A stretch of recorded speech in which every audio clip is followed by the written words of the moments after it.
G'day and welcome to the first edition of the Footy Show. 21st season of existence. Welcome back to Turn It On. Hello, welcome to the Sunday Footy Show. Get fired up. The wait is over, and let's kick it off now. Oh, how good's that? Oh, look at that! These women are creating history. Get back into it. Champagne Rugby League. Reece Wells will seal it from Brisbane. Cleary, who punches through the middle. Nailed! Got it back to Gunderson. How about that? Everyone is on their feet. 12 down to go back to the next. What a kick! Tackle of the century. Here goes Nico. Got one person sitting. Buster's got it. There you go. Oh, yes. Ponga, yes. How have they done this? The crowd roar. This is what you live for as a footy fan.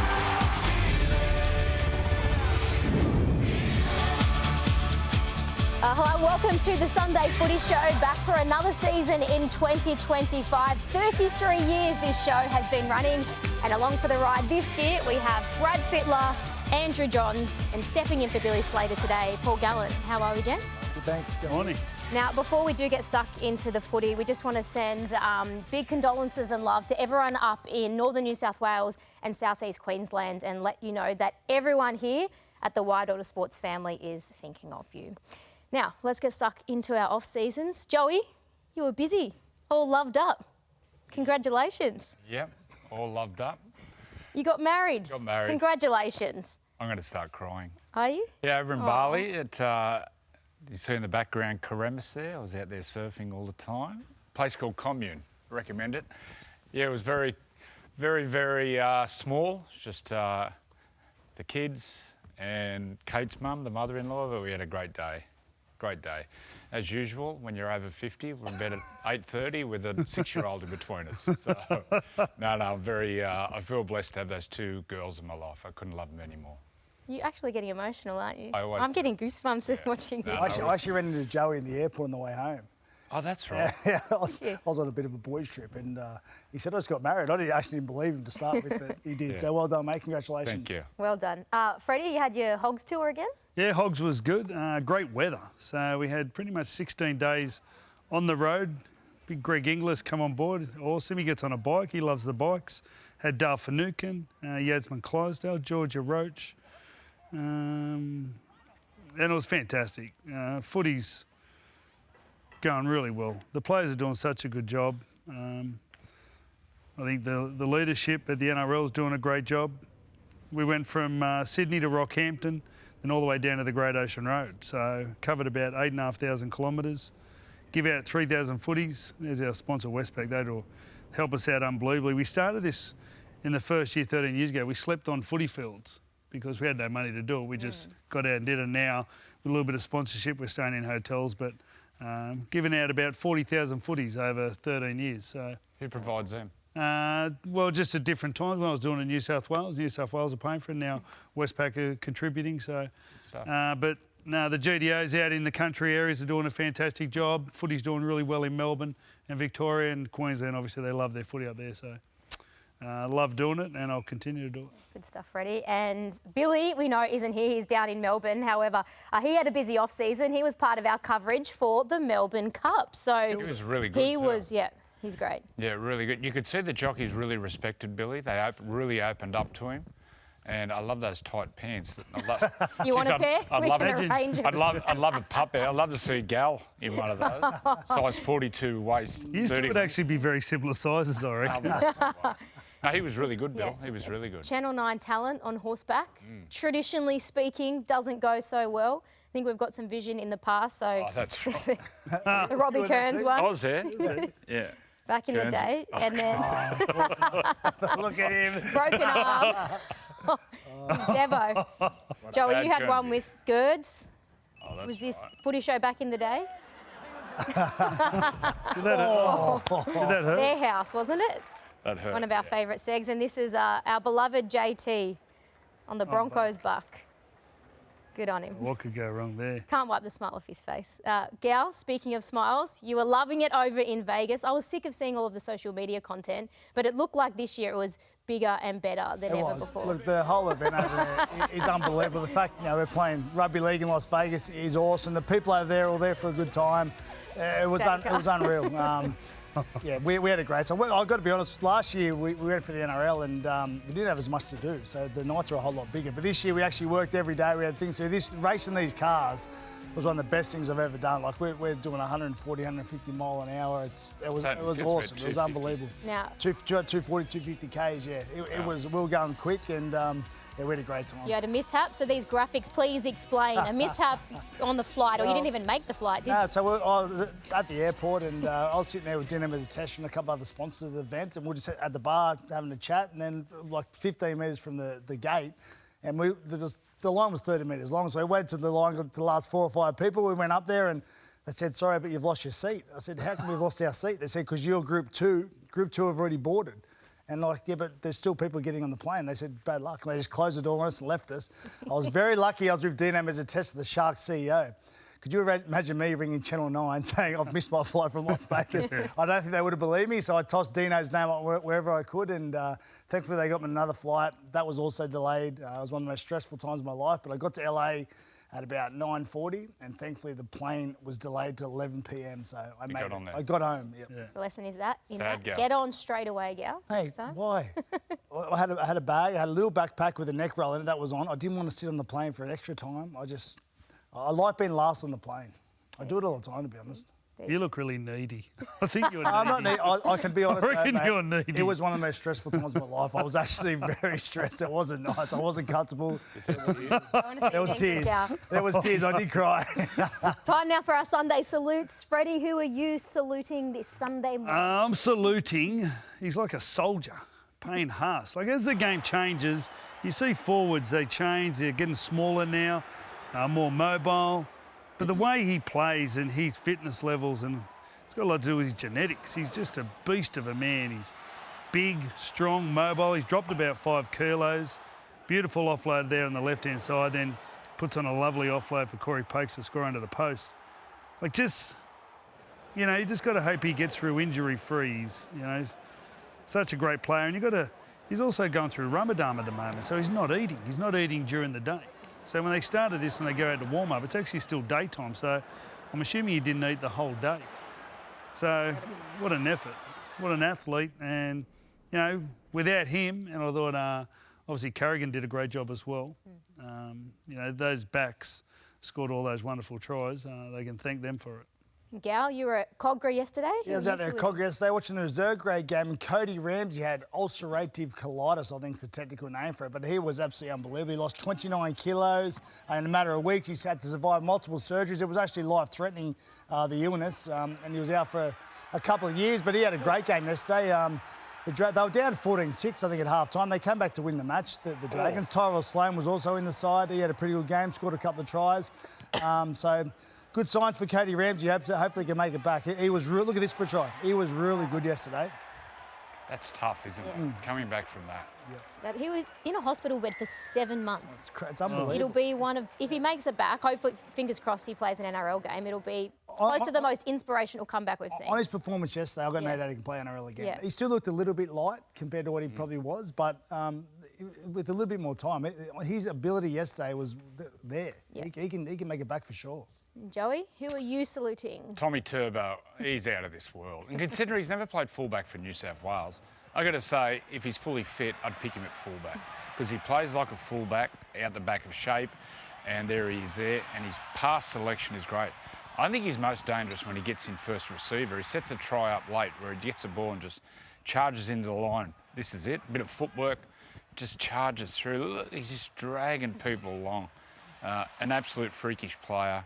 Along with Cherry Evans, they're a serious footy. This is the one. He just gets in first receiver and just charges through. Fully fit. Yeah, we're going to talk about him later. Fully fit, they're a danger. You're picking him ahead of Dylan Edwards if he's fully fit for the Blues? I'd pick him fullback for sure. Considering he's never played fullback. It's amazing. Yeah. Amazing. Well, he was behind a pretty handy one in Teddy for a number of years, but... I'll tell you what they're doing, which looks awesome at the moment. Blokes are all coming through and catching bombs. Like he did one of them. Liam Marnin's mastered it, and someone did one the other night for the Broncos, I think. Someone a couple in Perth. Remember when the Origin there when they won by... Like attacking the ball and being able to time it as you saw Cody Ramsey do. Man, that's a tough take. Well, it wasn't just Turbo who was on fire. basically wherever you looked for Manly, whether it was DCE, Homoli Olakau'atu, they were just rocking Brookie Oval. So that leads us into our Sunday roast. I know it's only round one and we like to get excited, but this genuinely was one of the best round one performances you've probably seen in a long time, Freddy. Absolutely. I think without doubt, their problem is always their depth if they have some injury issues. But here's another situation. That was Leo Hopewadi coming forward, getting over the top of a fullback. But I love the way they play their own style. I think their forwards, Paseko and Sipley, did a great job going forward. And then on top of that, Cherry Evans has his great ability. Any sort of quick play the ball, he just keeps getting up over the advantage line. And then all of a sudden, Tommy turns up. And then, look at this. Well, if these blokes weren't skinny, they wouldn't have got down that blind side.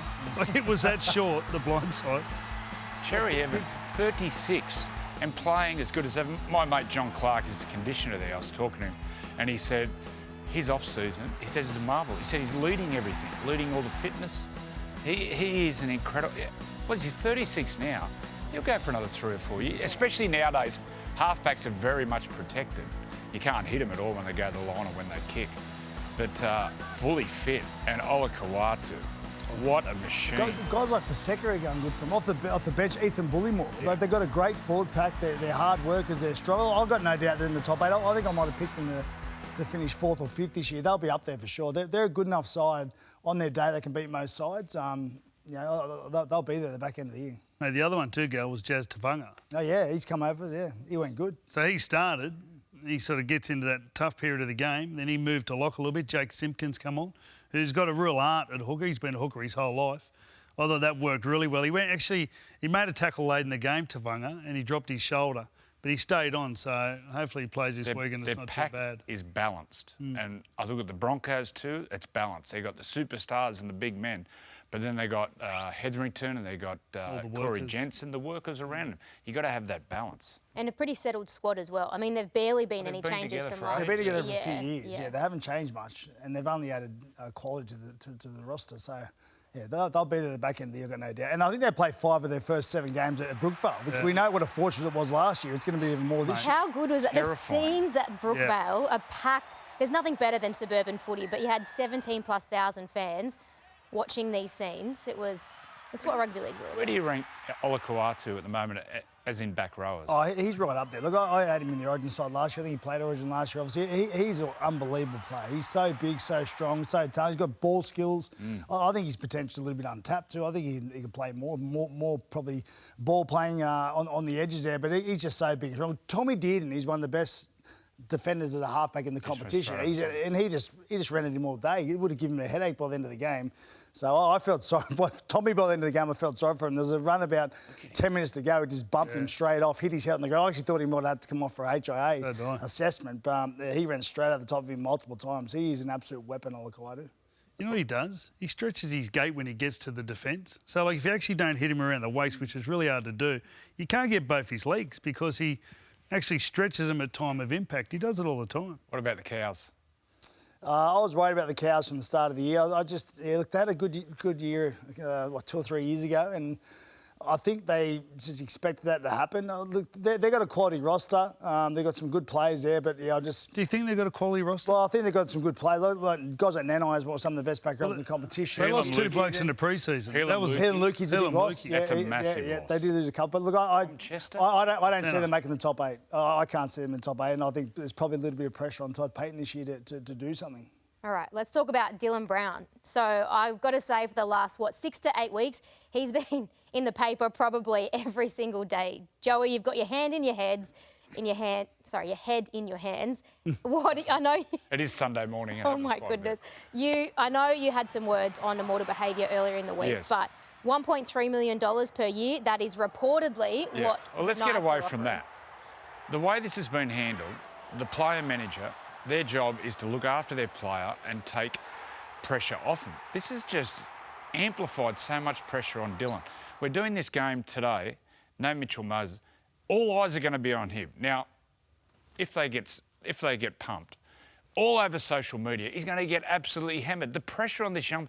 For 3 weeks straight, I reckon every day in the media there's a story. What if they win?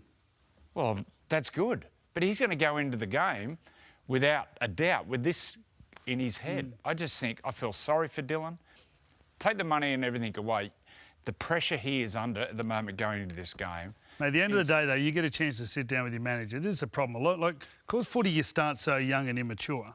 Like, you really have, you know, I remember coming through signing contracts. I had no idea what I was doing sitting there, just being sort of guided by other people. And like, a lot of our kids coming through 18, 19, 20. He's only young. He's only 21 or 22, I think. No, he's a bit 24. Is he 24? 24. So, like, you know, it's tough. It's a hard thing.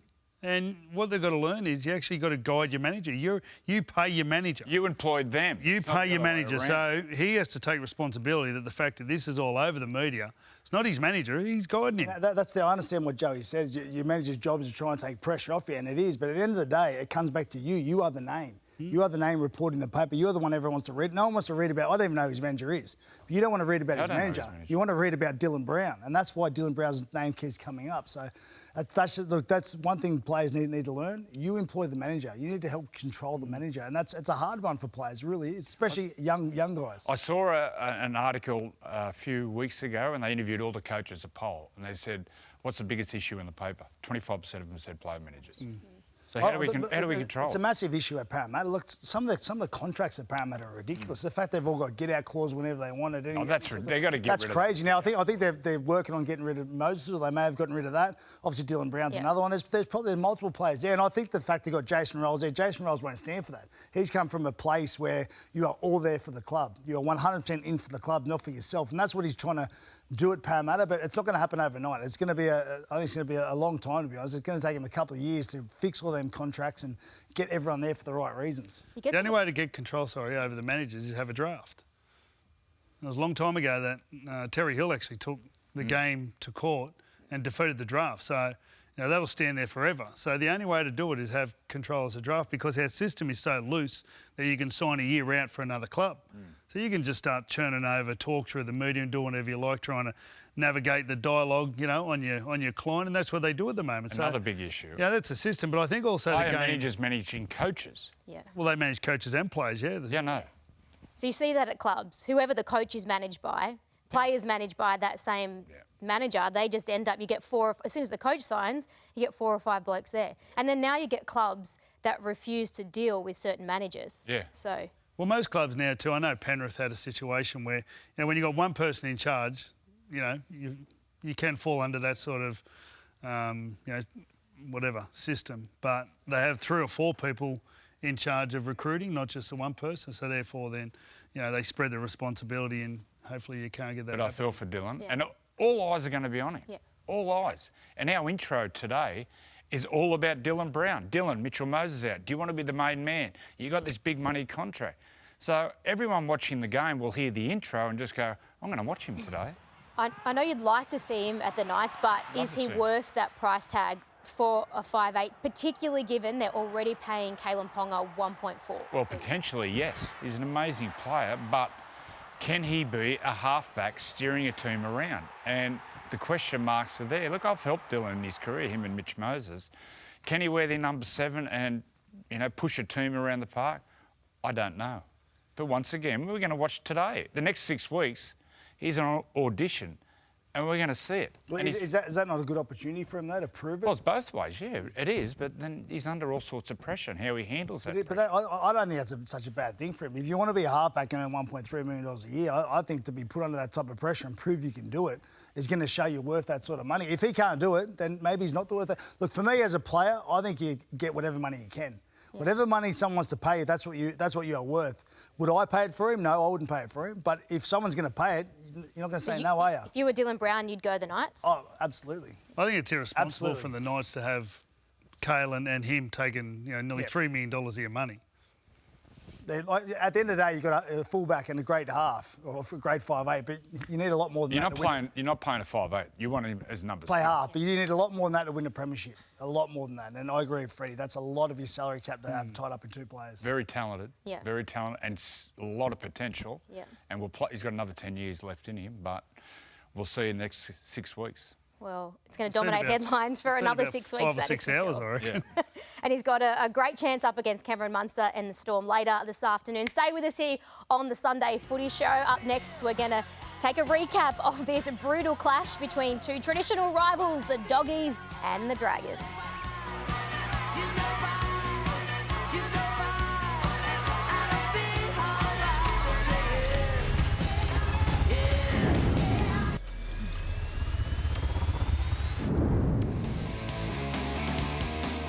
Well, NRL Online is launching a brand new show in 2025. If you can believe it, Freddy and the Ape, yes, has been promoted to live TV. Don't miss their season premiere this Wednesday from 10 p.m.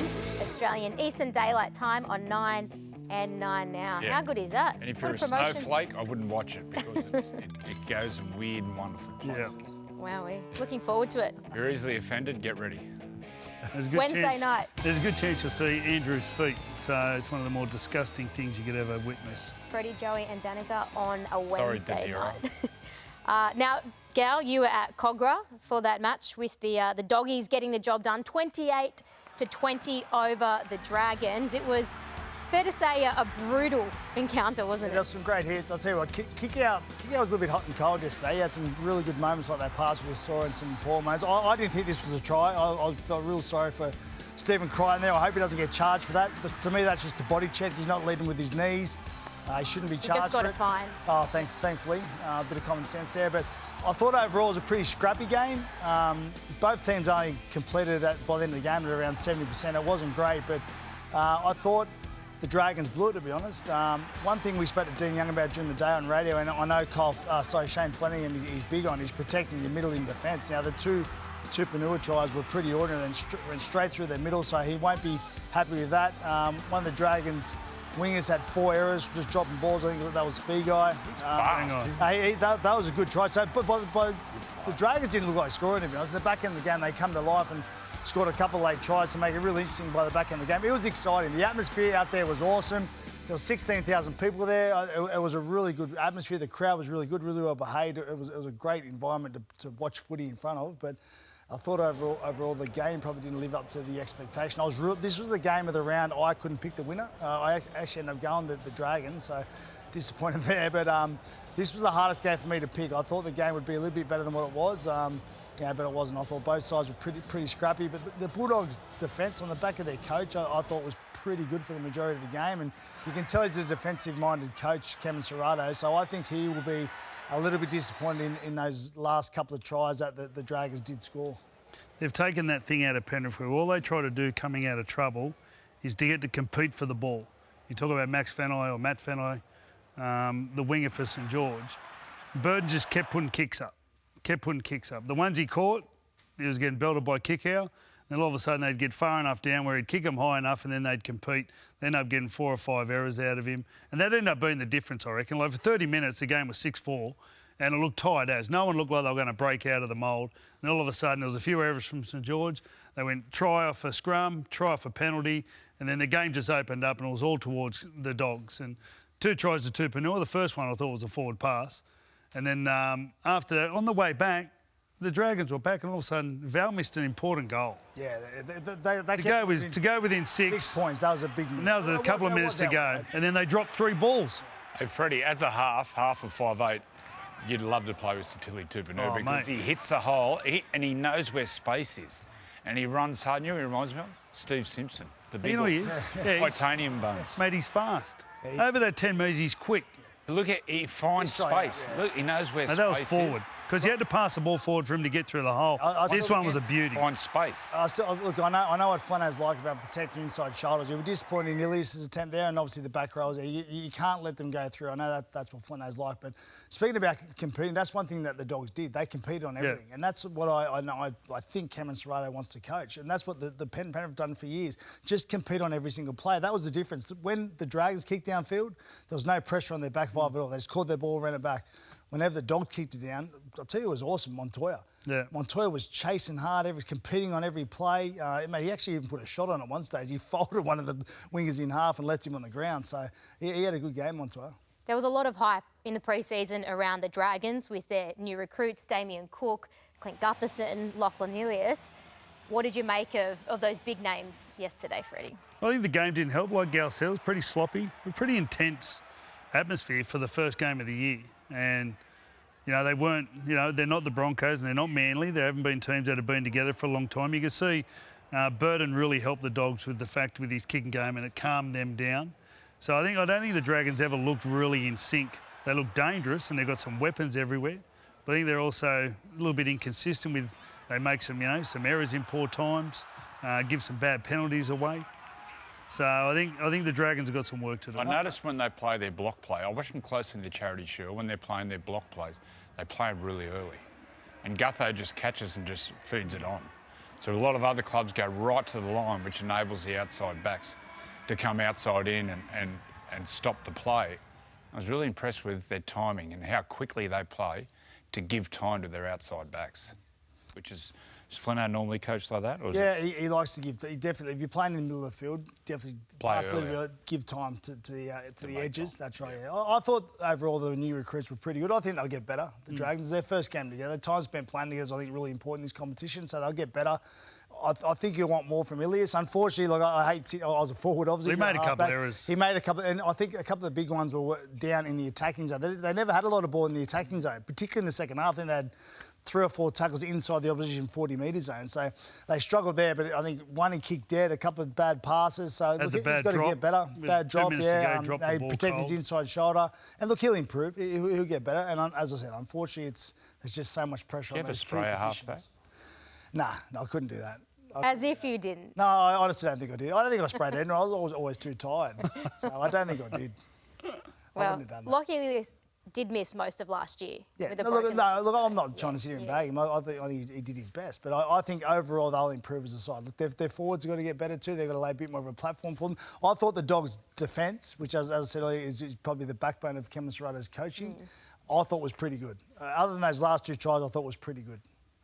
Well, another side who had plenty of hype around them in the pre-season, the mighty West Tigers. They fell to the Knights, but Joey and the crew are going to break it all down after the break.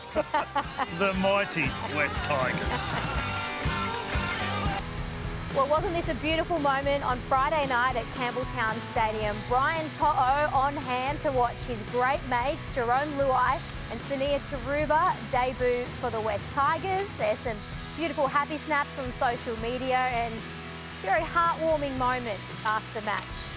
Great friends over their years at the Penrith Panthers. Jerome and Brian To'o won 4 premierships in a row and they are the best of mates. That is beautiful to see. Lifelong mates, that is for sure. For Jerome Luai and his Tigers, not the result they wanted. 10-8, they went down to your Knights, Joey. But did you see enough from the Tigers with their new recruits, Terrell May, Jerome Luai, Jack Bird, Royce Hunt, to suggest that they're not going to get the wooden spoon? No, they won't get the spoon. I don't think they'll be in the bottom 4. They need a lot of improvement. Don't worry about the scoreline. This was a really entertaining game. It was scrappy. Dylan Lucas has elevated himself to a real top-line back row. Jeez, he's good. And the young bloke at dummy half, Fletcher Sharp, playing at 5'8", his instincts and his support play, jeez, he's a good player. Really good player. You've got to remember the Tigers are without Appy Coruscant and Jordan Bullock. So everyone talks about the importance of those 4 middle players, and they're losing 2 top shelfers, especially the hooker who touches the ball more than anyone. I was nearly crying then. Pass it, Bradman. And then Greg Marshew gives himself up, tiptoes the sideline. That's the winning try. Very scrappy from the Knights. They'll be improved from no end. They got the Dolphins Thursday night. Actually, you'll see it live and free with Channel 9. It'll be a great game. It'll be a sellout up there. They have 28,000, and I think they'll be a lot better. Kalen was once again, Kalen. He's an unbelievable player. He played so tough. He brought the ball out of the in-goal twice, and on the back of one of the efforts, they end up scoring down the other end. I would hate to think if he wasn't there. He is just an absolute I think he's once in a lifetime sort of player. Is this stuff you just can't coach? You can't coach it. You've got it or you don't. Genetically, this is it. Look at this in the in goal. Slippery surface, 1, 2, dummy, 3, 4. And on the back of that, they went down and scored. Where do you see the Knights this year? Do you think they can push for that top 8? Yeah, I think so. Once again, relies on him. On Ponga, yeah. He's got to be there. Yeah. But no, I think so. They can be in the top 8. Whether they can win it, everything would have to be going their way. But no, I think they're a huge chance for the top 8. What about their halves? Well, that's the Chopped thing. and changed. They had about, 7 or 8 different combinations last year. Adam O'Brien, in his post-match press conference, said they'll be my halves next week, but didn't guarantee anything beyond that. But do you just need to pick and stick and give them reps? And I think just stick with Cogger and also Fletcher Sharp. I was really surprised when they played Fletcher Sharp at 5'8". I understand coming through, he was in the halves. Great instincts. Cogger was okay the other day, but keep these two halves. Let them just keep playing together. I think they complement each other well. And we saw what Jack Cogger did in the grand final the other year when he came on with 20 minutes to go.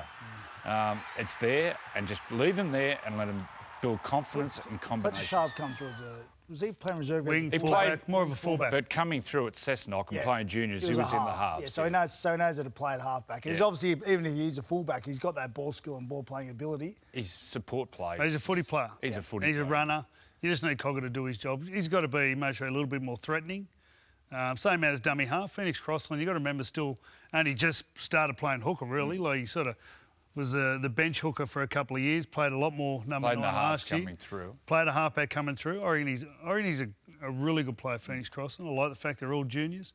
And I reckon they can get a little combination. If they can just keep stealing games like that. They stole that. I thought Tigers were the better team. You've got to win the close games. And then they've got the Dolphins next week. If they can steal a couple of them and just bring this combination together, it's capable. Like, Caelan's as good as anyone. If you can hold the ball and get in enough field position, just get the ball to him and he'll win your game. So they're on their way. what about for the Tigers? Someone like Terrell May. He was close to, if not their best player You talk on about the him. field, yeah. Oh, he's a big, strong forward. Exactly what they Origin? need. Do you think he can play Origin? He wouldn't be far off. Yeah, Yeah. I think coming off the bench, like he obviously probably getting his ability to play big minutes up. He probably needs. He's coming from the Roosters. He's probably more of a bench player, but he's a great player. Exactly what they needed after they lost the big fella to the Melbourne Storm. They also lost Papali'i as well, so they did lose some. So the players they've got.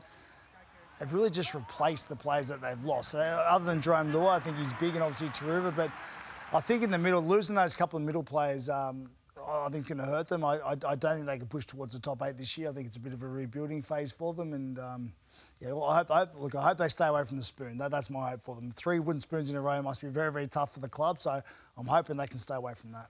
One thing they all talk about is how much they're enjoying it. Yeah. And that's going to be the biggest thing. He's doing a great job, Ben. They're just coming off 3 wooden spoons. Yeah. So, not many people are going to like it. So I think with Jerome coming and a few of those other names, all they talk about is they're training hard. They competed for longer in this game. Though without some of their superstars, like missing Appy. Like, Appy's your superstar. He's touching the ball more than anyone. Then the fullback as well.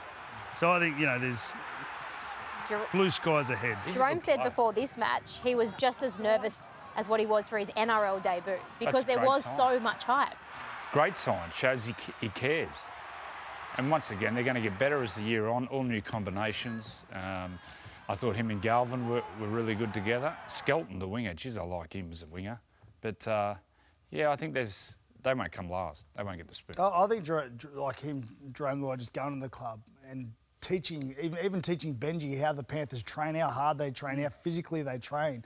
I think it's going to be good for the whole club. So I think, as well as his playing ability, I think his leadership at that club is going to be invaluable to them. Well, coming up next here on the Sunday Footy Show, Shark star Ronaldo Mulitalo joins us here on the couch. He's back from the bright lights of Vegas. But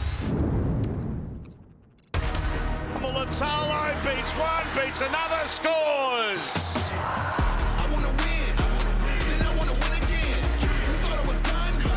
I'm hoping it never ends. If you want to win, then I'm on a level 10. It's showtime, so I end the showstopper. You thought it was your time. What that means, I gotta top y'all. Great leap and put down by Ronaldo Mulitalo. Ronaldo has done something extraordinary. I'm on a 10. I'm on a level 10. I want to win, then I want to win again. You thought it was done? I'm hoping it never ends. If you want to win, then I'm on a level 10.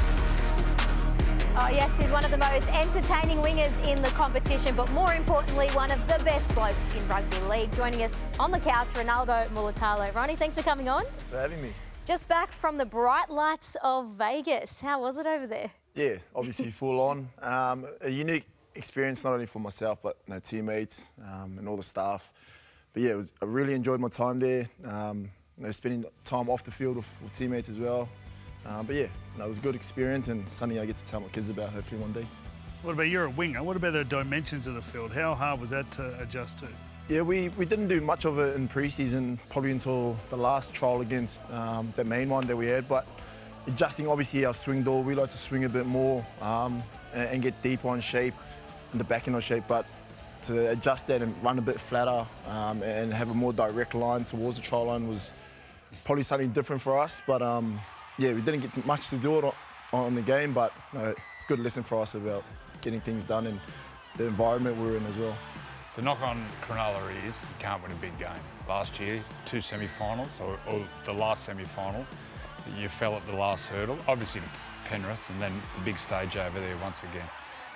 How can you win those big games? Yeah, no, I think first it's about me, myself. If I think about myself, it's about owning my own performance. I obviously gave away a crucial penalty in that game, and whether I think it was right or wrong, I think owning that and getting better as an individual, as a leader in the team, and then especially for these big games, that those little things add up. So I think for us as a collective, we feel like we're right there, and it's just now tidying up the little things around our game in those big games. And when you got someone like Cleary, who's a 4-time premiership winner and been on the big stage for so long and knows how to play those big games well, I think it's about us adjusting to that and learning, taking lessons out of that. And like I said, individually looking at myself and what I can do to help my teammates and get involved in the game a bit more, especially in those big lights. I'm glad you brought that up, Ronnie, because I was going to spray you about that. So, what Ronnie's got to understand is he brings so much energy to the Sharks, but when it goes the other way, he gives a lot of energy to the other team as well. So that's something he's got to learn as a young bloke, and I'm sure he is. But, mate, you've decided to stay at the Sharks and dedicate your future to the Sharks. Was that a hard decision, or what brought you that decision at the end of the day? Yeah, it was obviously a tough one.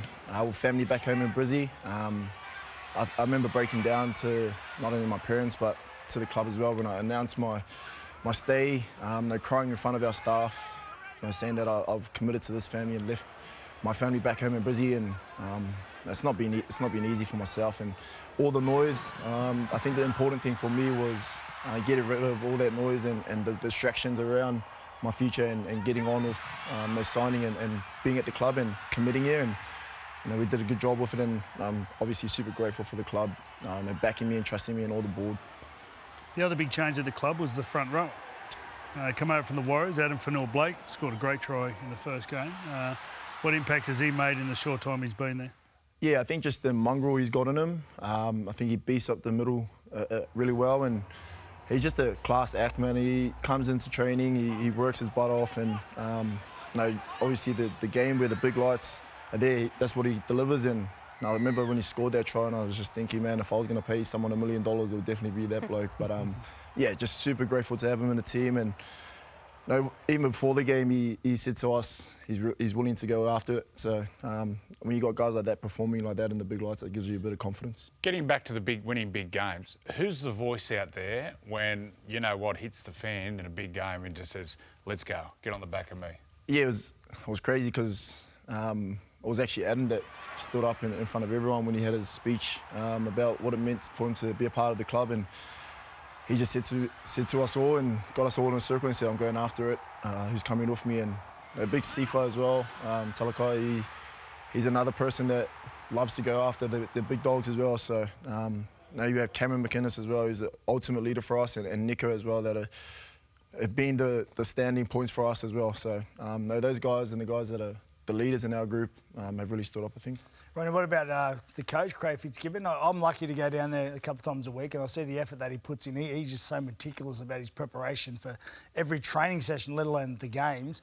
How's he helped you? How's he helped Nico? What's he done to the team? Yeah, it's good. Obviously, having Craig there, who's been a part of a successful club in Roosters for so long and had a successful career himself, he knows the ins and outs of what it is to be a footy player week in, week out. So it's nice to have him there, and the calmness he brings within the group, and also he gives us the reality check that we need. And I think for myself, it's me and him working on, like we said, containing my energy and making sure that my teammates get that energy and it's not used in places where it doesn't need to be. So I think for us and him, it's like a disappointing father, when you lose like that and over in Vegas after all the prep that's been put into it. he probably still hasn't spoken to me for a bit. It's like, yeah, like I said, he's like a disappointed father, but looking forward to the next challenge, and I'm pretty sure the big fella is as well. Is it true that he gave up his business class seat for one of the staff members because his mantra is always, what are you going to do to put the team first? Yeah, no, he's such a selfless person, and the way he goes about his business as well, he just, he cares for everyone, whether you're in the mail room or wherever you are in our club organisation, just does all our ID stuff with our trackers and stuff. So for him to be able to do that and be the leading person for it, just makes us think. Trackers? Is that like on a Saturday night? Mulitalo, or is it Northies again? Or he's on a podium in the city? I wouldn't be surprised if Craig's got one on me, to be honest with you. Now, given the Vegas, you play a week before pretty much the first round. What have you made of the weekend's footy? Yeah, I really enjoyed it so far. Obviously, Manly were really impressive last night, and watching what they can do, seeing a healthy Turbo was pretty nice as well. And Broncos were always going to fire. We knew that, and obviously the games as well, the Dragons and Bulldogs. I love seeing those suburban grounds and seeing everyone get up behind it. And Bulldogs are another class act team that I think this year are going to go really well. So are Dragons. So really looking forward to having a crack against most of those teams throughout the year, and really excited about it all. Who you got next week? Cowboys. Cowboys. Up there. Up there it's hot, so early in the year. Start hydrating now and getting myself ready. What day is that, Ronnie? Saturday. Saturday night. So when we go up Thursday? I think we're looking to go up Wednesday, so I think we want to go up a bit earlier whilst we've got to catch 2 flights. So I think the staff are working hard behind the scenes to try and make life a bit easier for us. We're going to stick around. You're going to come on, turn it up. Are you nervous? They're back a winger to pass it. Get ready.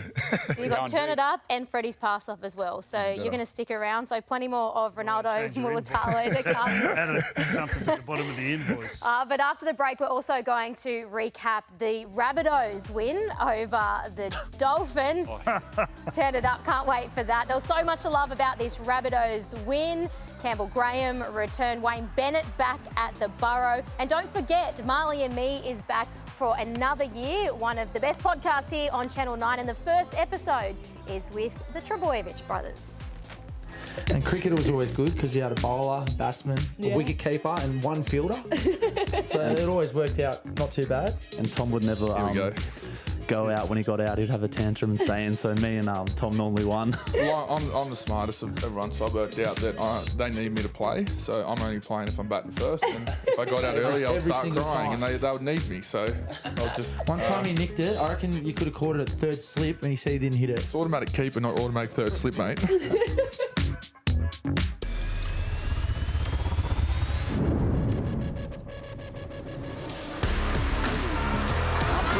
The fullback again, Gray, Whiten in the corner, Isaiah Tass, and South Sydney regain the lead at Combat. Beautiful structure here by the South Sydney Rabbitohs. The Bunnies are back in front. It was a frantic finish at CommBank Stadium, but in the end, the Rabbitohs got home 16-14 over the Dolphins. But the big talking point out of this one, Joey, I know you loved watching him, Jamie Humphries. How good was he? I remember watching bits and pieces when he was at Manly, and then I watched him close in the Charity Shield. I thought, wow, this bloke's got something. And I thought the other night his kicking game was absolutely sensational. He kicked for over nearly 600 metres. But he's got a running game. You can see the body on him. His goal kicking's really good. Defensively, very strong. I think he stays there. It's Lewis Dodd's job to get past him. Well, Lewis Dodd's come from the Super League. There hasn't been a lot of English backs. I mean, the forwards come out there tough and relentless, but there hasn't been a lot of backs come out here and really dominate. But I couldn't believe how big he was. He's massive. He was, when I first saw him, I thought he was a back row. He was an absolute little tag. I said before he must weigh 95 kilos. He's 98 apparently, 98 so he's a big body. So that's going to help him defensively. But I thought he was great. His kicking game was really good. I thought probably his last 2 kicks of the game when the game was on the line, he probably found the winger rather than just putting it in the air.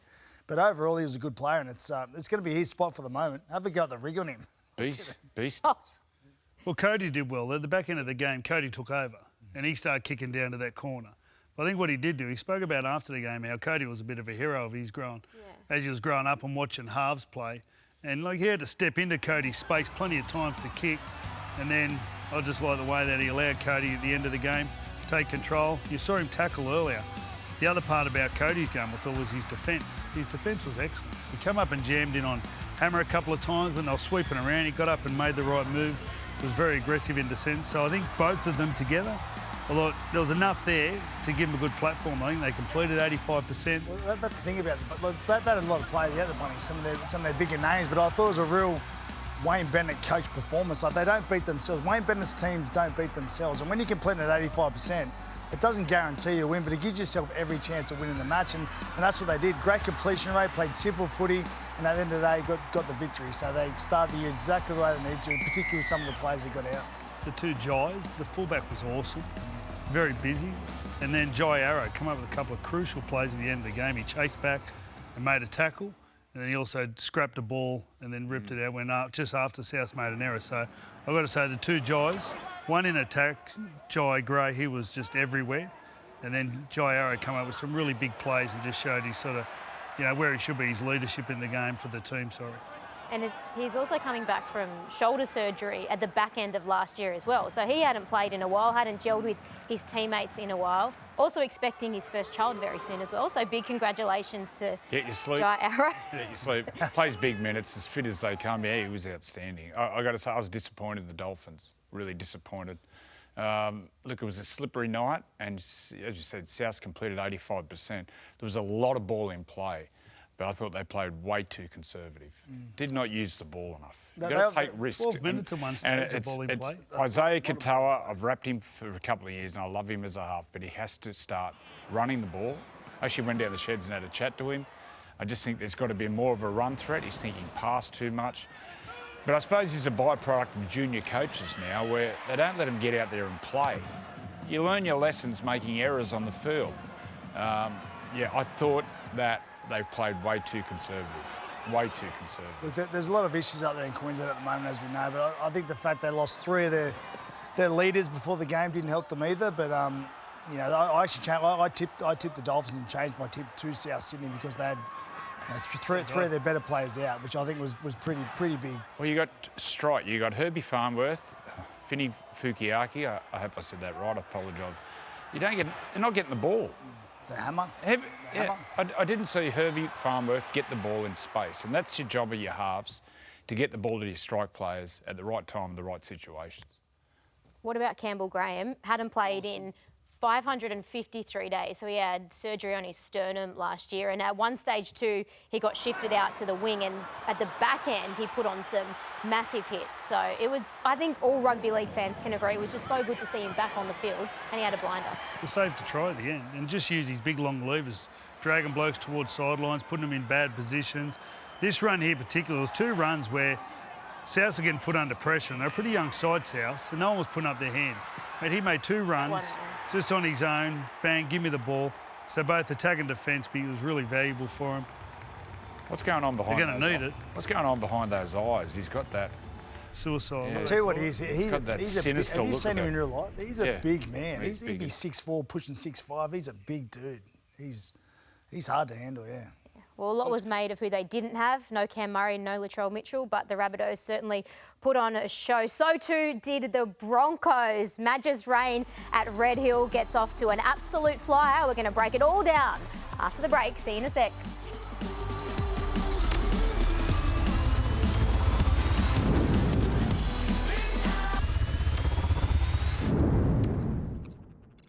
Gets the Broncos and Roosters underway. Kick over the top, Reynolds chasing, throws it straight on the boot, there's three kicks in a row, and a Cobbo pick up and put down. And they keep it alive and they'll score anyway. Ben Hunt back in a Broncos jersey as a try scorer. They're away again, there's space everywhere. He's got to link in with Walsh and it's all over. Cobbo for three. And there's the half century on day one of the season for Brisbane. It was a demolition job at Allianz Stadium. The Broncos getting the job done, 50-14 over the Roosters. And how good was Ben Hunt and Adam Reynolds together? Potentially, later on in the year, they could become the oldest halves pairing we have seen in the history of the NRL. It's good to see Ben Hunt go out there. He just looked like he had no stress. Adam Reynolds just is such a game organiser. He just knows where to be, where to have the ball, where to put the pressure on, and Ben Hunt just popped up when he had to. He kicked when he had to. He found Teddy out a couple of times out of position and just come up with some brilliant plays when needed. I thought, you know, if they stay fit and healthy, and that's going to be the issue, obviously, given their age. But, you know, together, they've got Ezra Mam to come back.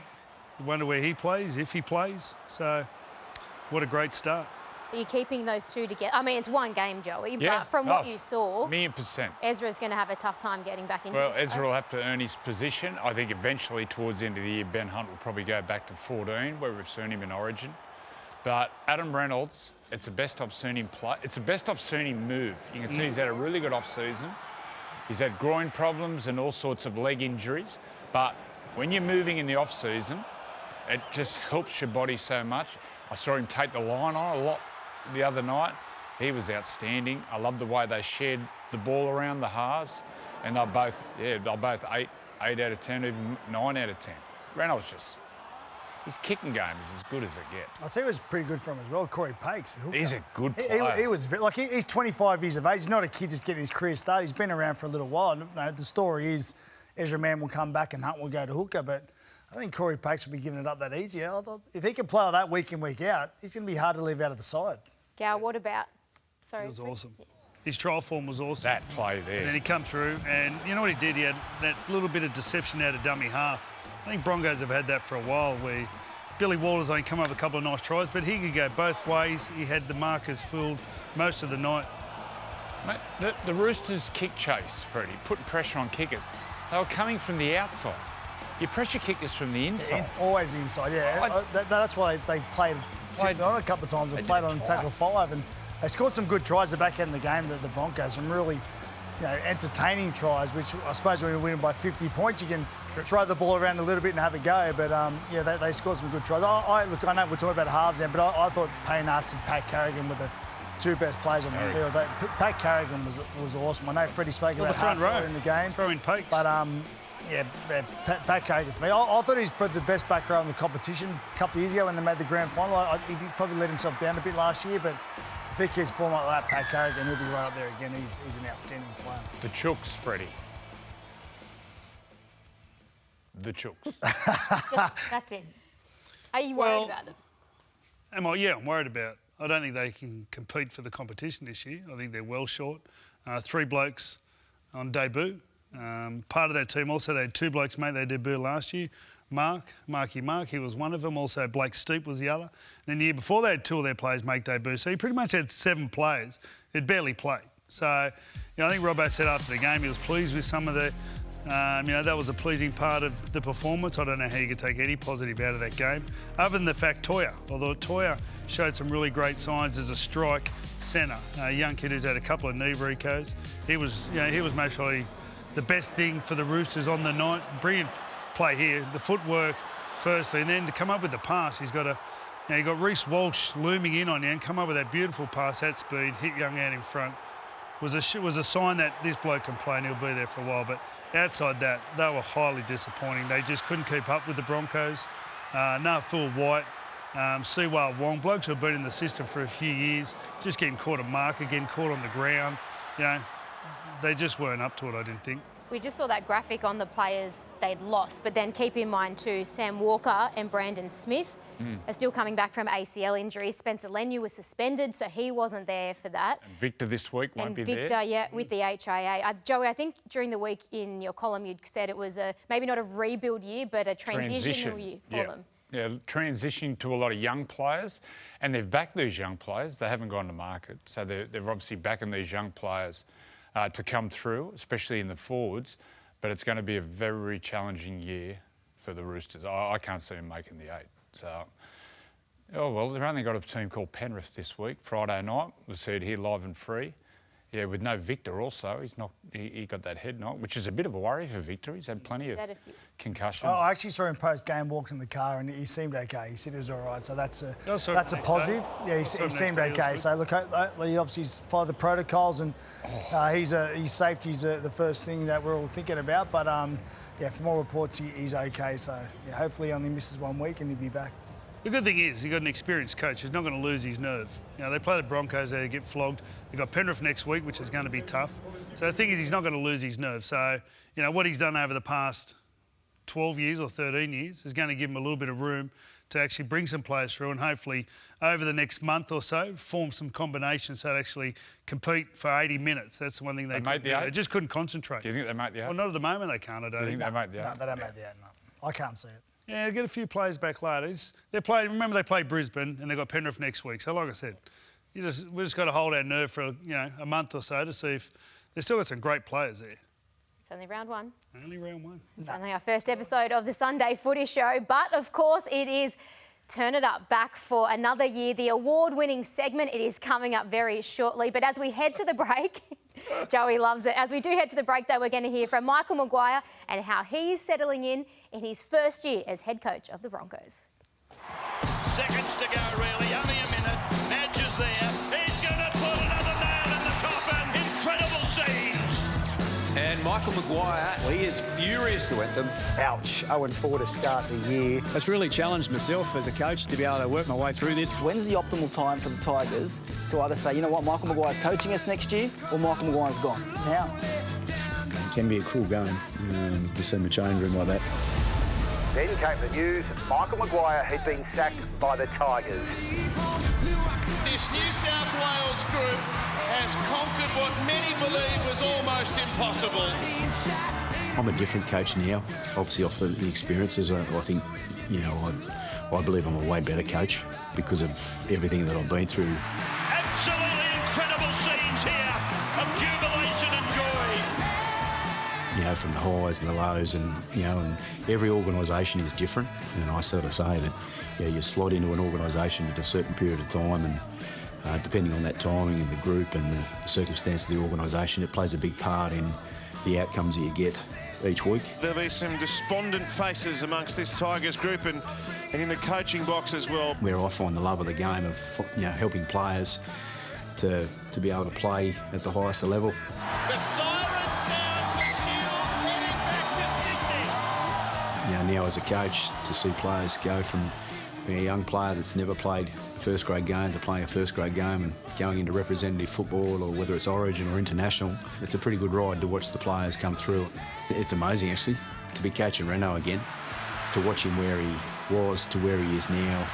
He's played hundreds of games, he's been in big games, he's got experience, and just watching him, like the transition of that 18-year-old now leading a team. We had a great moment in time in 14. And Reynolds, like a thief of the night, had scored. And there'd be nothing better to be able to share an experience like that again with him. New Blues coach Michael Maguire says he hates Queensland. Why do you hate Queensland? Grown up that way. I love Brizzy, so it's a nice place. I've watched the Broncos for a long time, always felt the gravitas of the team, not only just on the field, everywhere you go up there, everyone's talking about the Broncos. Reece Welsh will seal it for Brisbane.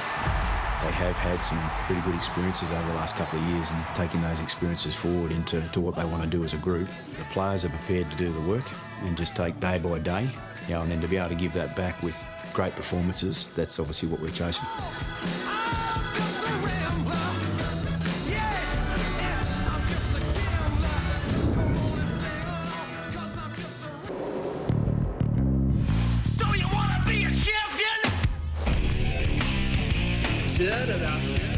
Welcome to the first edition of Turn It Up. Our special guest, Ronaldo Mulitalo. Ronaldo, are you named after the Brazilian soccer player, the one with a gap in his tooth? Brazilian. Don't have a gap in my tooth though, so I'm just happy about that. But yeah, how'd you go at school with a name like that? No, I actually hated it when I was a bit younger. Like, I didn't really think it was unique or anything. I was just like, oh, this is not the name that I like. So I used to make up some fake names in there. Just be a different name for a couple of days. Oh, it was because I loved Israel Folau. My name used to be like Israel or Folau. Just choose which day I was at school. And growing up, you had a tough upbringing. Tell us about the struggles you had growing up. Yeah, no, obviously New Zealand born, Auckland, South Auckland to be exact, and born and raised in Otara. Mum and dad split at a young age as well, and that was a bit of a bumpy road for us. But yeah, it was pretty. Mum made do with what we had, and sometimes we'll sleep at her work with her just to sleep at her work, her job. She'll bring us into her job, do a night shift.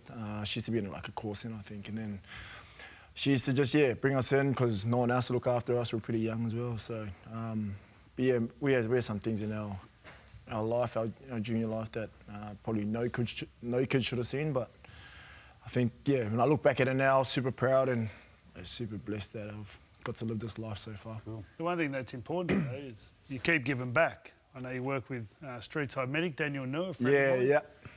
There's some other stuff you do. Why is that important to you? Yeah, just I think when I'm 6 feet under, I've got nothing to take with me. I want to leave my legacy as my family's legacy, my last name of being the person that provided and looked after the community and thought about everything else but himself. And although 80 minutes, I try not to put myself in that 80 minutes and put myself outside of that, just a rugby league player circle. And I want to be someone that's giving us all outside of the game and just being a good ambassador for the game outside of it as well. So that's me. Now, Ronnie, I'm glad you've re-signed with the Sharks because there's a few issues with a few of the boys. Now, I couldn't get the footage, unfortunately, but your brother played at Parramatta. Parramatta were reportedly trying to sign him. So what Ronnie would do, he'd steal all his brother's clothes, wear his Parramatta shorts and training shirt around the house and have a look at himself in the mirror to envision that he's there playing for Parramatta. You're a twin. Yeah, twin. So thankfully the vision of him in the mirror obviously looked that good. So the Parramatta gear compared to the Sharks gear, you obviously like the Sharks gear better. Yeah, the boys, I had no clothes around, must have been all in the washing. I had to go sneak my brother's paramedic shorts on. The boys got a hold of it and we had this thing like at the club where we have like Derek of the Week and it's basically shaming whoever's done something stupid throughout the week and the video popped up and Gaza must have been in the back of the room, so that was frowned upon, but lesson learnt. Hard lesson, but yeah. How important is that fun around the club? Yeah, it's good to build a culture, something that you come into work every day, you enjoy. Every day I wake up and walk through those gates, I drop my baggage there and I just think about the club and what's important for that club at that time and enjoying my time. And I feel like when I'm enjoying myself, you get the best out of me. So Craig's done an awesome job and all the staff and players have done an awesome job to create that. What about the Showtime stuff we had on the footy show earlier? The music in the background was about Showtime. Where does that, how far do you push that? Does the coach talk to you about that? Yeah. And, is it important to control that? Yeah, no, obviously can carry on a fair bit, like, in the games, and I think it's, channeling my energy to be able to make it, I'll give our players energy, not take it away, and give the opposition energy against me, so allowing to put that in good spaces is something that I'm working on, and I think Craig's super grateful I got a coach that's willing to work with me on that and not just shovel me to the side and say, go learn it in cup somewhere, so happy about that. Getting back to your mum, she helps you negotiate contracts and actually takes your money and gives you an allowance. Yeah, mum's been a pillar for me in the space of financial spaces. Massive for us Pacific Islanders, we don't come from a lot, and so for me now it's where can I put that in for my future and for the future of my kids and so she's investing your money? Yep, so I've got an accountant, mum basically just oversees it. I've got access to all my accounts. I can see all my portfolio shares, my house loans and all that stuff. So I was pretty lucky. I had gals early in my career. I had Chatty Townsend. Hey, if you're going to talk about tight, he's the tightest of them all. Tight as a fish is this bloke. I'm still waiting for a coffee, mate. There's a difference between being tight and being smart, okay? Just be smart. You got both, mate. You are tight and you are smart. So, but yeah. Ronnie, what about that? Like, share something you do outside of football. I know you love helping the community out, but what's something people wouldn't know about you like doing outside of rugby league? Music. What do you cafes? What do you like doing? Yeah, I love spending time with my dog. I've got a little dog, Kobe. I've got no kids. What sort of dog? A little Groodle. So what's that? It's a little fluffy thing.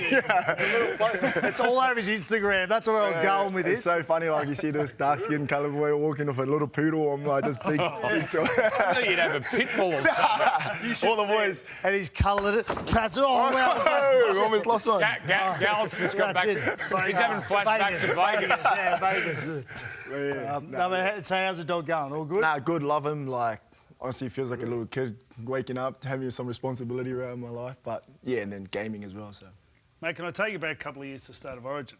Yep. I was the opposition coach at the time. Yeah, you got me beauty, eh? You got called into State of Origin. Tell me what you recollect of that and how did it make you feel and all that stuff. Yeah, no, it was obviously probably a tough time in my career, probably the toughest I've had, to be honest with you. And, I came here at a young age, and Queensland and Ipswich gave me so much, and I felt like I owed. When I thought about the pinnacle of the sport, I think anyone can speak for it. It's Origin, that arena, that it's like a coliseum. You know, you go into war, and I love that. Like I was willing to give that, and I remember waking. I turned my phone off the night before, and I just went to bed. And I was like, oh, I want to get rid of all the distractions. And I woke up that morning of game day, and they were just like, got a call from the head office, and they were like, oh, can you come up to a room and we need to discuss. So when I went up there, they were just like, oh, we need all your forms from when you were 12 years old, your passport, which I didn't have anyway. I had a new passport, and they wanted everything, the visas and all that, etc. So, and they said if you played the game and we deemed that you weren't eligible, you forfeit it if you guys win. So it was a no-brainer for me to sit myself out of the game. What happened? So what happened from your was, point of view? Well, I had no idea when Ronaldo came over initially. And then Queensland Rugby League actually put a thing out to say Ronaldo was in the team, and put a brief sort of description of how he came over and when he came over. And actually said in the description that when he came over, it was actually made him ineligible.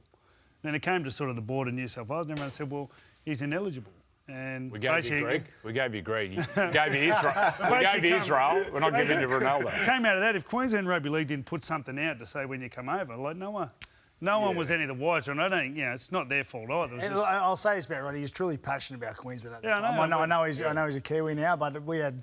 Obviously, I was the Blues for a long time. We had multiple discussions about, particularly as a kid, just getting started. He used to give it to me about the Queenslanders. So he was extremely passionate about Queensland, and he really did want to play for him. So I do feel sorry he never got to play in that environment, but you're a Kiwi now, mate. What about, you said when you came down when you were young, you found it tough adjusting. Yeah. Any young kids or Polynesian kids who are getting scouted from a Sydney club and getting homesick, what would your message be to them? I think really value who your circle is, making sure you know who those people are that you can go to and talk to. I had some pretty strong figures in my life at that age when I came over, and it was my mum, it was my ex-coach from Lee Addison from Ipswich as well, and I had a good club as well that helped me. And when I told them I was homesick, they let me go home and have that time with my family. So I think, having that support around me was pretty important, and I'm a big advocate for it now. Like in the RLPA conferences and stuff like that, I'm pretty outspoken about our young Pasifika kids coming from away from home. Like I came into this house where I didn't know I could have my own room and my own TV and my own bed to myself. So that was a whole new thing for me. So how about your mum? How's your mum treat you post game? Does she give it to you and tell you you've done this right, that wrong, or is she totally supportive? Yeah, she's a tough critic. My mum, when I carry on like a Derek, sometimes she's into me straight away, so she doesn't let that slide. But all the Derek. But mum's pretty tough on my performance, and my brothers are pretty straightforward as well. They either went really well or you went really bad. There's no in between. What about playing for the Kiwis when you thumped the Aussies? How was that? I loved that. I loved it because I remember the week before we played them and. Obviously got embarrassed in Melbourne, which was pretty disappointing, but we felt like we didn't play our game well, and I've got to give credit to Madge, who on the off-field, he brought us back together and made sure that the main focus was the footy that week, and we have so many generational talents in our team that I felt confident going into that next game. What's it mean when you put the Kiwi jersey on, you look in the mirror? What's that mean to you? Super proud. Obviously, watched Sean Johnson as a kid, and all these greats like Manu Vaitavai, who was there when he was a winger as well, so... filled with pride, and even going back and playing in front of all my family and friends was a special moment for myself and family. So good. Did you play against Manu? Nah, I didn't get the chance to. Thank God I didn't. Were you lucky?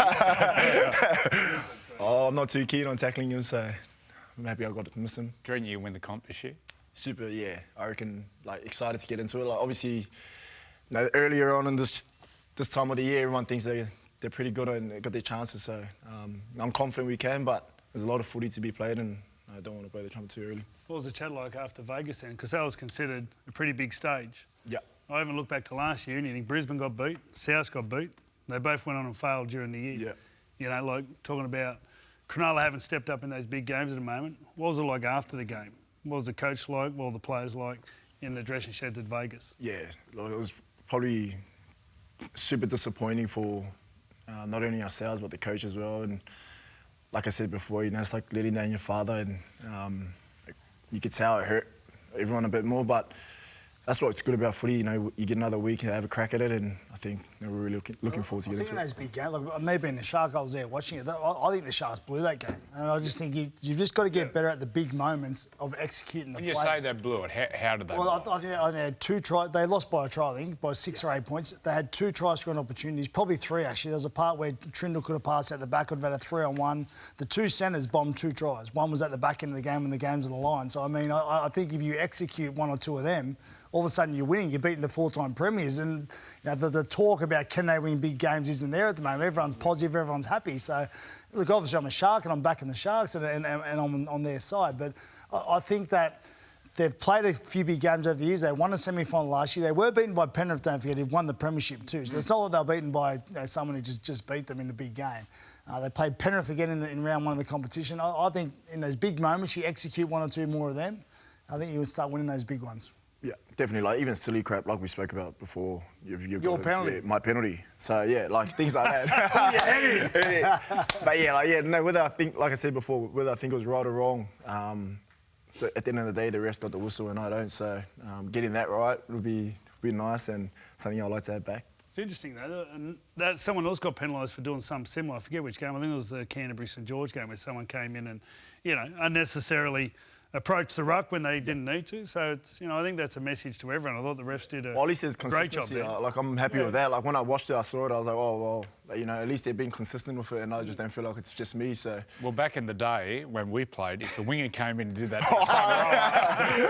nose gone. Get back to your wing. That's what I was thinking. I was like, back in the day, I feel like I would have got some punches to the head. What about Fitzy? You said Fitzy's calm. Yeah. Does he ever lose it? Does he ever give you some massive spray? He's probably once or twice in the blue moon. Like it's not in his nature, I think, for him to do it. But he is an honest man, and He's pretty firm, isn't he? He's pretty firm. Like, yeah. He doesn't. I think he does it.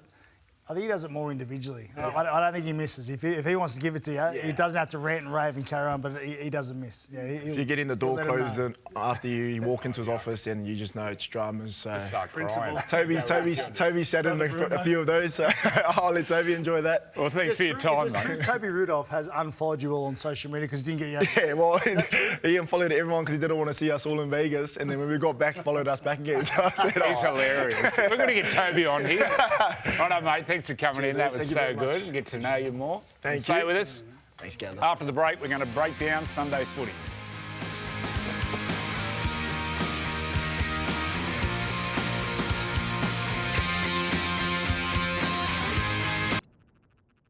Craig Bellamy, what's his secret? The Storm's the most dominant sporting franchise in Australia.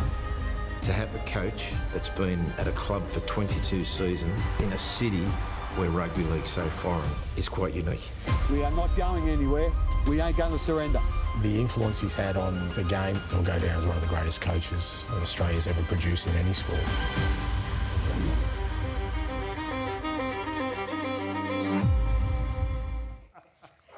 Craig Bellamy, like you have never seen him before, and that doco is available right now on Stan. This afternoon, he has a chance to make it 23 round 1 victories in a row with the Storm up against the Eels. That is our match on Sunday footy. So let's head now to Amy Park, where we find Billy Slater and Marley Silva. It is a very good afternoon. How's it looking down there? Looks very hot, Marley. Oh, it is certainly a scorcher here at Amy Park for this afternoon's game. Billy, big round 1 matchup. For the Parramatta Eels, a lot of pressure, particularly on Dylan Brown with no Mitch Moses out there. What do you expect from him today? There's been a lot of talk about Dylan Brown, obviously with the contract negotiations being shopped around to other NRL clubs, and he'll be looking forward to playing footy. Look, the one thing about Dylan Brown is he's not a game manager, so I wouldn't actually advise him to go and try and be Mitchell Moses. He's He's just got to be the best Dylan Brown that he can possibly be. An 8 out of 10 or higher Dylan Brown. So he needs to be dangerous. He's got a little bit of youth in his key positions in the fullback and the halfback, building confidence into those players. He'll be certainly very hungry for this one. Another player who's bound to be hungry is Zach Lomax, the star off-season recruit. What will we see from him today? Well, I think the challenge for Zach is to be as involved as he was last year, playing in a different position. He's playing in the centres, and we all know how important it is to come out of your own end, and that was natural for Zach last year. It was a big strength of his game, but he was playing on the wing. So to get the amount of ball that he got last year, this year is going to be a little bit of a challenge for Zach, but I'm sure he's looking forward to a fresh start as well. Fresh start with a really big first task for 2025. The Storm only have one change to their lineup from Grand Final day. What do we expect to see from them in 2025? Yeah, it's a pretty big change too. Stefano Utoikamanu, he is one of the elite front rowers in the game, and he's walking into a team that went so close to winning the premiership last year. The other change is a fully fit Cameron Munster. Obviously missed a lot of the season last year with a hip injury, so that's all been cleaned up. They're pretty much full strength. No Nelson Asafa-Solomona, that's the only out, but it's ominous signs for whoever takes on the Melbourne Storm this year. Yeah, certainly a very tough task for Parramatta Eels today here at Amy Park, Em. Thank you, Marley. And Bill, just a quick question without notice. This one is from Joey. How are those blue bottle stings going? bit of carry on down at Bondi Beach throughout the week, but yeah, no. Joey said no blue bottles here. You'll be sweet, and I got stung about 14 times. So yeah, go surfing with Joey. Great fun. Yeah. I think Marley just got hit in the head by a bug too. I'm sure we'll have that in slow-mo at some stage. I did, and I tried to make it look like that didn't happen. So thanks, Freddie. Well done, Marley, as professional as ever. We'll see you both on Sunday Arvo Footy, and we'll get the slow-mo of that coming up very shortly. But from you three gentlemen, a tip for this one this afternoon, please, starting with you, Freddie. 23 years in a row, Melbourne. Storm by plenty. How do you go against them, honestly? How can you go against them? Particularly the players Para have out, so I will plenty. say this, it'll be a really entertaining game. You saw there how fast the surface is. I'd be watching this one. This will be really entertaining. As in lots of points scored by a lot of Melbourne points, or tight? Both. Tight game, you reckon? Oh, I reckon Melbourne can score 40-odd points. I reckon Para got 18, 20 points in it. There we go. There we go. Optimistic. Stay with us here on the Sunday Footy Show. Freddie's pass-off is coming up next, but Can't kill this. You can't kill Freddie's pass-off. But as we head to the break, we're going to pay tribute to one of Melbourne's favourite sons. It's been a huge part of my life. 12 years here, come down when I was 18.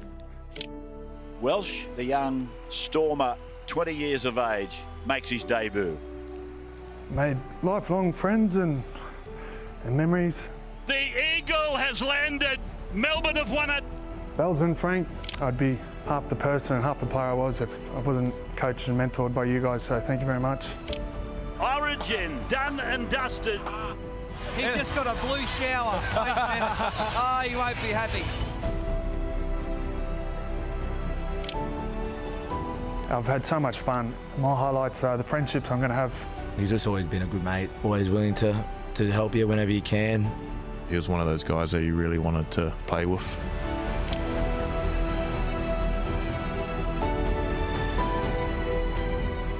Yeah, very grateful, so big thank you.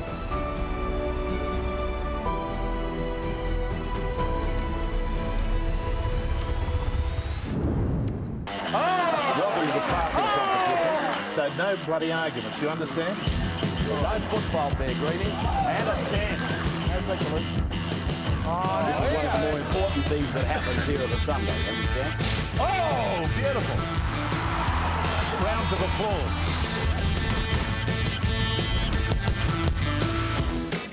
Oh, yes, it is back by popular demand, Freddie's pass-off. Yep. And today we have three very special little guests with us. We've got Nate and Vasev from Eagle Vale St Andrews in Campbelltown, and then Koa from the Camden Rams. So, Freddie, how's it all going to work today? Okay, so what we're going to do is going to get Nate and Ronnie. They're going to get 30 seconds each side, right hand and left hand, and then we're going to total up the scores at the end of it. So we've got a couple of Eagle Vale boys, Camden Ram, Teddy Tedesco. Who we got from Eagle Vale? My brother played for Eagle Vale Chris St Andrews. Eric Groth. Trent Hodkinson as well. So two very famous clubs out there from You ready to go, Southwestern lads? Sydney. Yeah? All right. Ronnie's go. first. First, I'm Ronnie first. first. Right hand first. Now you got to help. You got to And you retrieve can the collect the balls balls back. for us. And don't sabotage, all right? No, you can do that. Yeah. Yeah. Cheeky. I can't sabotage. All right. Ronnie, get your foot behind the line, mate. Yeah, right there. Behind the line. Yeah. That's cowboy shoes. Hey, come here, so you can see the ball bounce. There. Ready? 1. So we'll go from 3. 3, 2, 1, go. Let's go. Oh, Yeah. bullseye. Oh, nearly. That's yours. Go around Oh, the back, that's go around the two. back, get them. There's 3. Oh, Ronnie's he's on fire. Oh. Yep. Nate, come on. Yep. Fred, someone get out. Go. For me. Still 3. Still 3 for Ronnie. Getting closer every time. Come on, Ronnie. Lift your game. Come on. Wingers You're can't winger pass. or what? There's a 7. Back to the stinger. How many's that? Back to the stick. 2 more? 7 to go, Ronnie. 7 seconds Come to go. Oh. Come on, Ronnie. A few more. 3, 2, 1. Change over. Swap sides. Oh, yeah. Finishes 30 with a seconds bullseye. each Yep. Oh! Try watermelon. Spin it. Oh. Getting worse and worse. Give us some more than that, Ronnie. There we go. 7. Here, Ronnie. Oh, that's a 1. Go, mate. Just throw it. There we go. There's one. There's a ball. Oh. That's a my P. God. That's a P. There we go. Yeah. One is a form now. Nah. 5. Not bad. Getting better. 7. There we go. He's found his range. He's Good found his stuff. range. Oh, he's got it. He's got the speed. There's 4 in a row. There's a 7. Yes. Time's nearly up. Oh, finishes with a How many's that? Anyone counting? It wasn't too bad for a winger, to be honest. They Oh, sweaty counted. nut. No, Someone was that's on. counting, were they?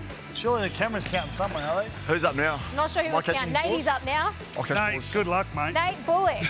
got This no is your chance. time to shine. No, turn around the other way. Can we go at the back? Hold on before you start, though. We're going to roll some vision because Nate. Nate's been practicing during the week. Let's have a look. And he was hitting it very well out there back at home, practicing with Dad. Yeah, not So, bad. no pressure, Natey. Look at those arms. Yeah, come up there. Oh, what's Ronaldo's score? What do you mean? Hold on, scored. Were you on that time? 237 Ronaldo got. That's nearly a record. 237. Pretty impressive, Ronaldo. Wingers. Here we go. Come on, Natey. All right, 3, 2. The more you throw, the higher the score you get to. All right, so just you got to throw a lot. 3, 2, 1, go. Oh, starts with a 3. Yes! Yeah, he found it. Yes! Yep. Stuff, Nate. Hey! Another ball. Keep going. You got to throw more. That's a 20. Oh, on fire. Come on, mate. You got to keep throwing them. Keep trying. Can't fatigue. Keep going, Nate. There's a 1. Come on. Yep. It's getting better and better with this. 10. Hey! Go Better again. than me. 10. Oh, no, there's a 7. There's a 10. Go. Oh, 7. Put my face more in there. Yes. There's a 10. There you go. Yes, 2 in a Turn row.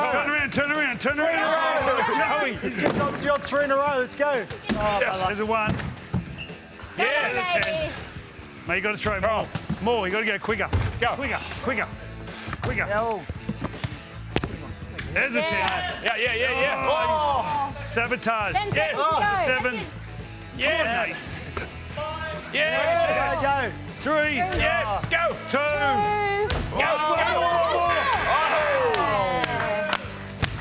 What a superstar.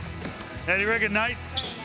I think you beat him. That's a clinic, I reckon. I think he got me. I don't think we've got a microphone. Come I'm over not here, going to hear it Nate. anyway. Stop it. All right, let's put Ronnie's score up. It was Nice go. 237. That is Ronnie. That's a good score. Bad. Sharks winner, Yes, gal. Ronaldo Mulitalo, 237. Gather in, guys. Come in close for the camera. Still counting Nate up. There was that many. And young Nate Bullock from Eaglevale, St Andrews, St Gregory's College out at Campbelltown. The score, drum roll, please. 3 little ducks. So all those that played bingo. 237. That's right. That's an incredible score first up, Nate. Good You do a stuff. Richie Bano for us? I'm just new yoga. Well done. Congratulations, Nate. Thank you to Vasse and Koa for coming on. And we'll see you back on hopefully soon and on an NRL field one day. Yeah? What do you reckon? All right, stay with us here on the Sunday Footy Show. We're going to wrap it all up after this break. Turn this off. Go, go, go, go, go.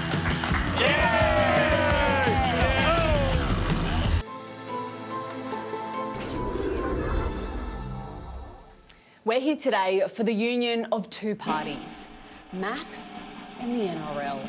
I'm going to show you all the logos of the NRL teams and you have to tell me which team they're for.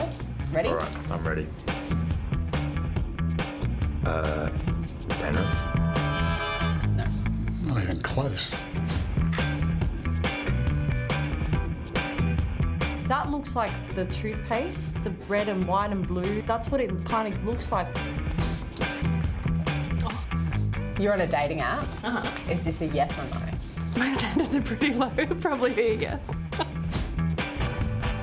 I don't know where Penrith is. I've never heard of this place before. You've never heard of Penrith? No. Well, you're going to hear about it now. Okay. What does this image make you feel? I kind of see some resemblance there, actually.